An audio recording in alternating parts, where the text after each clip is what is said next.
అమ్మ అన్నది ఒక కమ్మని మాట, అది ఎన్నెన్నో తెలియని మమతల మూట.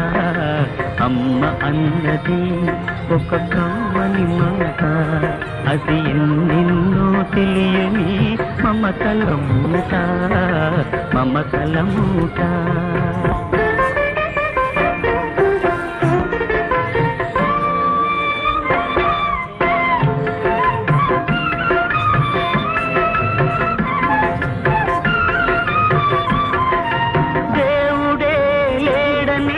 మనిషున్నాడు, అమ్మే లేదను వాడు అసలే లేడు.